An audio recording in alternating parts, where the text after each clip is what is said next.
Hello friends, मैं doctor नीलम आपका अपने चैनल स्टडी एंड रिसर्च में स्वागत करती हूँ। फ्रेंड्स, आज हम स्टडी करने जा रहे हैं भारतीय राष्ट्रीय आंदोलन से संबंधित एमसीक्यूज़ पे। तो चलिए इस पर स्टडी करते हैं। इस पर कुल 50 क्वेश्चंस अवेलेबल हैं। इस तरह का वीडियो पसंद आता है तो लाइक शेयर सब्सक्राइब करें। सब्सक्राइब करने के बाद बेल आइकन की घंटी को जरूर प्रेस कर लें ताकि इस तरह का वीडियो जब भी अपलोड करूं उसका नोटिफिकेशन आसानी से आपको मिल सके। तो सबसे पहला क्वेश्चन है 1844 से 1845 का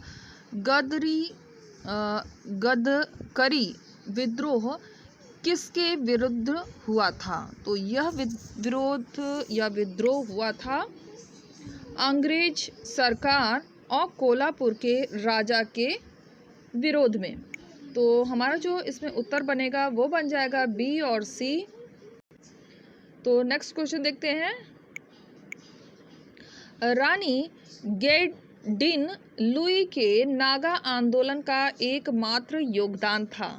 तो एकमात्र जो योगदान था वो था उसने आदिवासियों की सविनय अवज्ञा आंदोलन के साथ जोड़ा।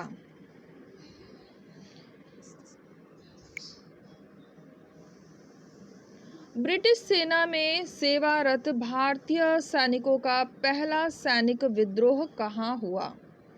तो यह विद्रोह जो शुरू हुआ था सबसे पहला वो हुआ था वेल्लोर में। 10 मई 1857 को सैनिकों ने कहाँ विद्रोह प्रारंभ किया था? तो 10 मई 1857 की जो क्रांति हुई थी और विद्रोह हुआ था वो हुआ था यहाँ पे बैरकपुर की छावनी थी और ऑप्शन में मेरठ भी दे रहा है। तो हमारा जो उत्तर बनेगा वो हो जाएगा बैरकपुर की छावनी। नेक्स्ट देखते हैं। निम्न में से कौन सा एक स्थान 1857 के विद्रोह का केंद्र बिंदु नहीं था? तो केंद्र बिंदु जो नहीं था वो था मद्रास। बाकी सभी 1857 की क्रांति में शामिल थे, जैसे बरेली, झांसी, आरा। राजस्थान में 1857 के विद्रोह का सर्वाधिक महत्वपूर्ण केंद्र था। तो जो सबसे महत्वपूर्ण केंद्र बना था वो था कोटा। ऑप्शन ए हमारे यहाँ पे करेक्ट हो जाएगा। विद्रोह के किस मुख्य केंद्र पर अंग्रेजों ने सर्वप्रथम पुनर्अधिकार किया? सर्वप्रथम पुनर्अधिकार किया तो ये था दिल्ली पर। लखनऊ में विद्रोह का नेतृत्व किसने किया? तो लखनऊ में विद्रोह का नेतृत्व संभालने वाले थे बेगम हजरत महल। वह कौन आधुनिक भारतीय इतिहासकार है जिसने लिखा है, इस निष्कर्ष से बचना कठिन है कि तथाकथित पहला स्वतंत्रता संग्राम ना तो पहला था, ना ही राष्ट्रीय और ना ही स्वतंत्रता संग्राम। तो ये स्टेटमेंट देने वाले थे डॉक्टर R.C. मजूमदार और ये बहुत ही इम्पोर्टेंट है, इसकी स्टेटमेंट बहुत पूछी जाती है। 19वीं शताब्दी का वह कौन सा जन आंदोलन था जो 1857 के विद्रोह की तुलना में कहीं अधिक सुनियोजित, सुसंगठित एवं एकजुट था? तो यह था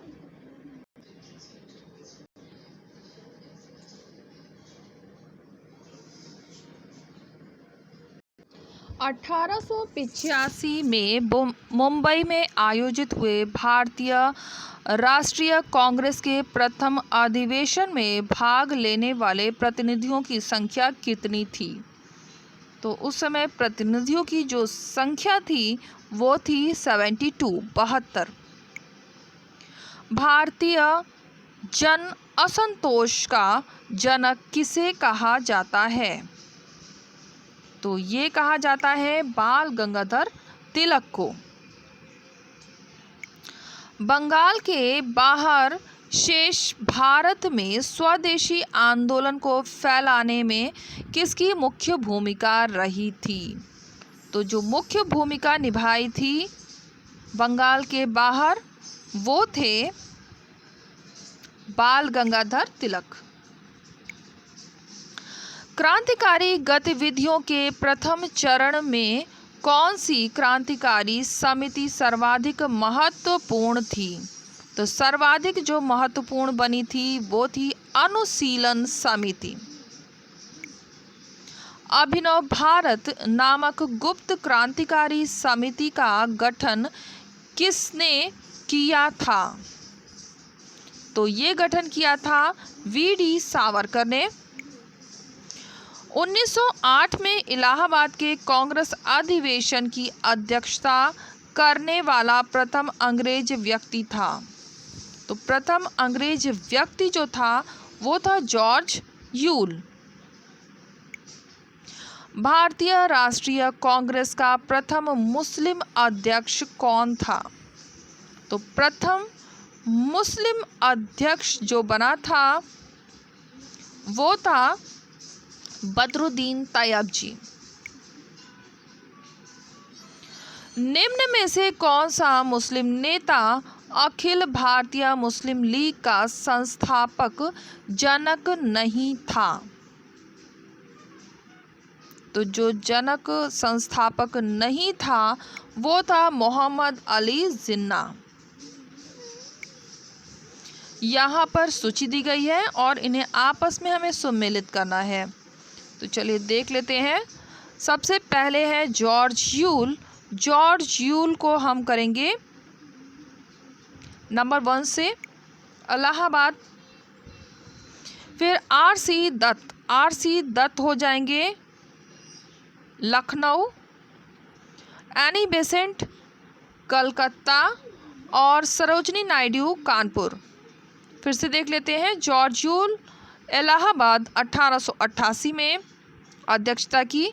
RC. Dutt Lucknow 1899। Annie Besant Calcutta 1917। Sarojini Naidu Kanpur 1928 में।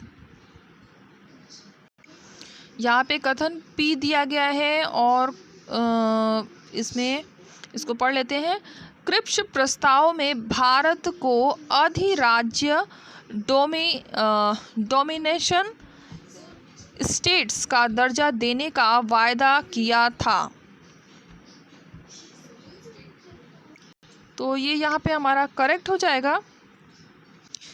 क्रिप्स प्रस्ताव ने भारत विभाजन का सुझाव दिया।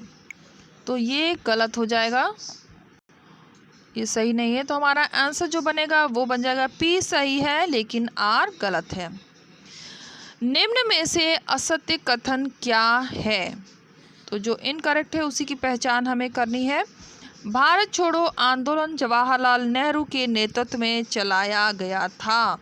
ये गलत है और यही हमारा उत्तर बन जाएगा। जो सही स्टेटमेंट है उसको भी देख लेते हैं। बी कहता है दीनबंधु एंड्रयूज का वास्तविक नाम चार्ल्स फ्रियर एंड्रयूज था।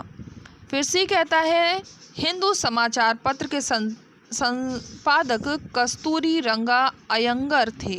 ये भी करेक्ट है। भारतीय साम्यवाद के अग्रदूत M.N. रॉय थे। ये भी करेक्ट है। तो इनकरेक्ट पूछ रहा था जो कि हो जाएगा ऑप्शन ए। निम्न में से सत्य तथ्य क्या है? तो इसमें हमें करेक्ट वाला ऑप्शन चूज करना है। तो यहाँ देख लेते हैं। आज तूफान भी आने वाला है, हवाएं तेज चलने लगी है। निम्न में से सत्य तथ्य क्या है? तो कौन सा सत्य है उसी को हमें देखना है। ए कहता है स्वराज पार्टी के अध्यक्ष चित्तरंजन दास थे। चित्तरंजन दास थे, बिल्कुल सही है। तो हमारा यही आंसर मिल जाता है। बाकी सभी इनकरेक्ट है तो हम इसे नहीं पढ़ेंगे। आगे चलते हैं। भारत सरकार अधिनियम 1935 के माध्यम से सिंध और उड़ीसा के 2 नए प्रांत के बनने के बाद ब्रिटिश भारत में प्रांतों की कुल संख्या कितनी थी? तो प्रांतों की जो कुल संख्या थी वो हो गई थी 11। ऑप्शन बी हमारे यहाँ पे करेक्ट हो जाएगा। नेक्स्ट देखते हैं, एक मिनट, हाँ,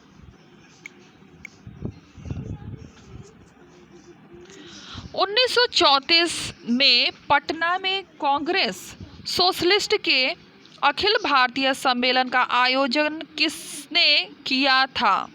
तो ये आयोजन किया गया था जयप्रकाश नारायण के द्वारा। ऑप्शन बी हमारा यहाँ पे करेक्ट हो जाएगा।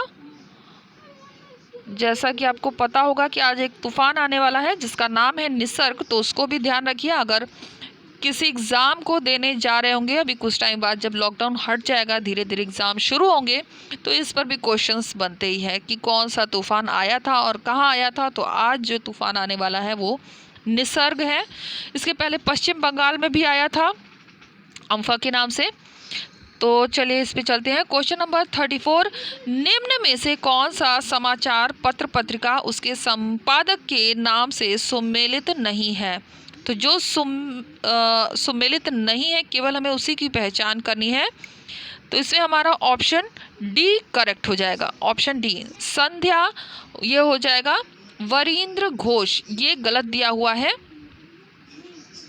और बाकी सभी सही है। वंदे मातरम अरविंद घोष, न्यू इंडिया विपिन चंद्र पाल और युगांतर भूपेंद्र नाथ दत्त। राष्ट्रीय शिक्षा की अवधारणा का प्रतिपादन किस आंदोलन के दौरान हुआ? तो ये आंदोलन उस समय जो चल रहा था वो था स्वदेशी आंदोलन। भारतीय राष्ट्रीय कांग्रेस में ए.ओ. ह्यूम की आधिकारिक पद स्थिति क्या थी? तो आधिकारिक जो पद स्थिति थी वो थी महासचिव की। तो थोड़ी प्रॉब्लम भी हो रही है, तो इसमें हमारा जो उत्तर बन जाएगा वो बन जाएगा महासचिव की। ऑप्शन सी हमारा यहाँ पे करेक्ट हो जाएगा। तो क्वेश्चन नंबर 37 है, 1915 में महात्मा गांधी ने अहमदाबाद नगर के पास साबरमती नदी के किनारे एक आश्रम स्थापित किया था। यह किस नाम से जाना जाता था? तो इसका जो नाम था वो था सत्याग्रह। 1 मिनट 37, इसमें सत्याग्रह आश्रम दे रहा है, वैसे साबरमती होना चाहिए। ऑप्शन ए हमारा करेक्ट हो जाएगा। कांग्रेस का 50वां रजत जयंती अधिवेशन कहाँ और किसकी अध्यक्षता में हुआ था? तो इसकी जो अध्यक्षता की थी इसमें फैजपुर जवाहरलाल नेहरू।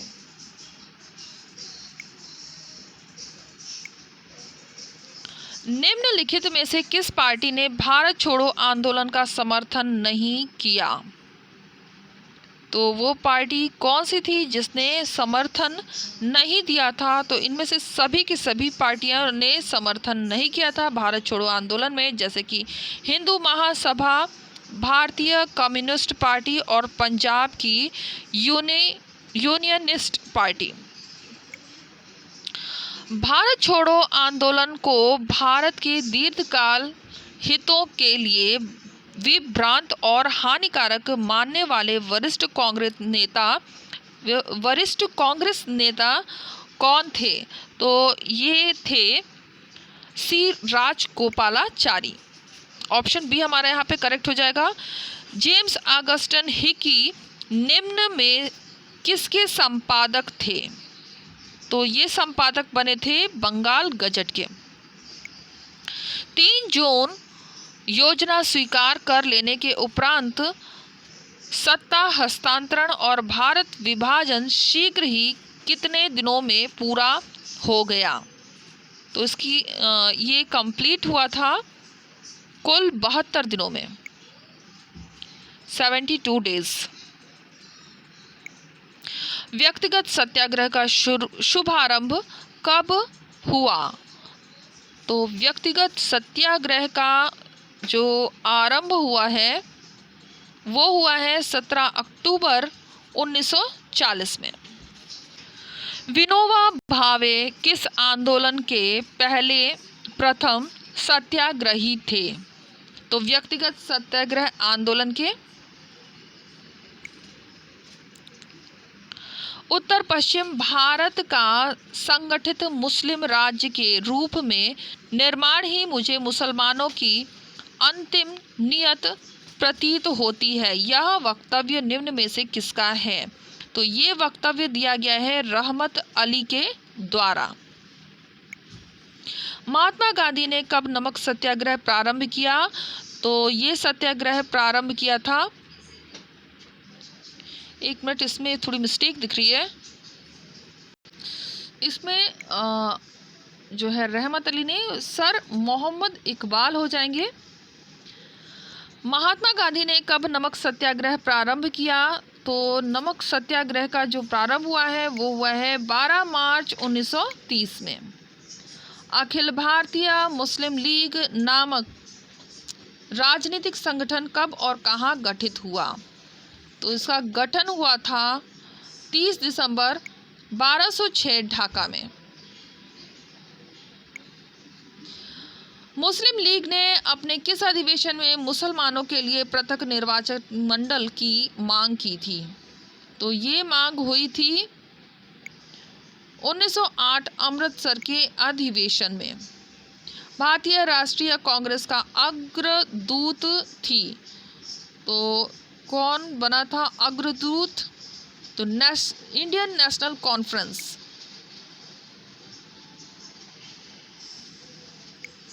भारतीय राष्ट्रीय कांग्रेस नाम किसने दिया? तो ये नाम दिया गया था दादा भाई नौरोजी के द्वारा। तो फ्रेंड्स, हम वापस आ गए हैं अपनी प्लेलिस्ट में। यहाँ पर आप देख सकते हैं NTA UGC नेट का फर्स्ट पेपर, और अगर आप इतिहास के पेपर ढूंढ रहे हैं तो वो भी इसमें आपको मिल जाएंगे। इतिहास की डिस्क्रिप्टिव स्टडी करनी है तो उसकी भी सीरीज़ बन गई है। इसमें कुल 72 वीडियोस हैं, और जो अभी हम लोग वीडियो की स्टडी कर रहे थे वो आपको मिलेगा प्रैक्टिस सेट B के नाम से जो प्लेलिस्ट क्रिएट किया हुआ है उसमें। और इसमें आप देख सकते हैं हमने प्राचीन इतिहास से क्वेश्चंस स्टार्ट किए थे। यहाँ पे पहले मैंने 100 क्वेश्चन सॉल्व कराने स्टार्ट किए थे, लेकिन आप लोगों की रिक्वेस्ट की वजह से मैंने इस पैटर्न में चेंज किया और टॉपिक वाइज स्टडी कराना शुरू कर दिया। तो यहाँ से आप देखेंगे इसमें टॉपिक वाइज आपको जो MCQs हैं वो मिलेंगे। तो इसमें बहुत सारे वीडियो हैं, ये 100 से ऊपर वीडियो अभी चल रहे हैं। तो इसमें आप डिस्क्रिप्शन बॉक्स में जाकर इसके लिंक के माध्यम से इन वीडियो को देख सकते हैं। उम्मीद है आपको वीडियो पसंद आया होगा। वीडियो पसंद आता है तो लाइक शेयर सब्सक्राइब करें। सब्सक्राइब करने के बाद बेल आइकन की घंटी को जरूर प्रेस कर लें ताकि इस तरह का वीडियो जब भी अपलोड करूँ उसका नोटिफिकेशन आसानी से आपको मिल सके। Okay friends, take care and bye bye.